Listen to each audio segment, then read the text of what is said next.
ফুলের সাথে বললো যে হামের টিকা ব্যর্থতায় যে কমিটি হয়েছে তারা কি কাজ করছে সেটার একটা আপডেট দিতে, কারণ রাষ্ট্রপক্ষ, আমি ইনভেস্টিগেশন কমিটিটা চাচ্ছিলাম যে ইনভেস্টিগেটিং কমিটিটা হলে নিউট্রালিটি থাকতো, ট্রান্সপারেন্সি থাকতো। কোর ইস্যু হচ্ছে যে এখন পর্যন্ত তো বাচ্চারা কন্টিনিউসলি মারা যাচ্ছে। রাইট টাইমে যদি রাইট ভ্যাকসিনেশনটা না দেওয়া হয়ে থাকে তখন তো এখন তো ধরেন এখন যদি ভ্যাকসিনেশনগুলো দেওয়া হয় এটা তো বন্ধ হচ্ছে না যে শিশুরা যে মৃত্যু হচ্ছে প্রতিদিন 7, 8, 9 জন করে প্রতিদিন মারা যাচ্ছে।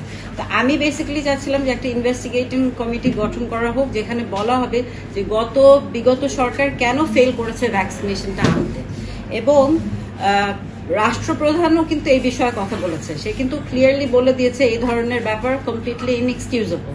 হ্যাঁ, তারপরেও রাষ্ট্রপক্ষ বলছে যে কমিটি গঠন করা হয়েছে। তখন লার্নেড অনারেবল মহামান্য হাইকোর্ট বললেন যে এটা নিয়ে আমাদেরকে রাষ্ট্রপক্ষকে রিপোর্ট সাবমিট করতে, যে কমিটি কতটুকু গঠন করা হয়েছে এবং তাদের কার্যকারিতা কি, এবং আমাকে বললেন যে যদি এই ধরনের কমিটি গঠন না করা হয়ে থাকে তাহলে আমি যেন গিয়ে আবার কোর্টে এটা জানাই, আমি নতুন করে অ্যাপ্লিকেশন দিই।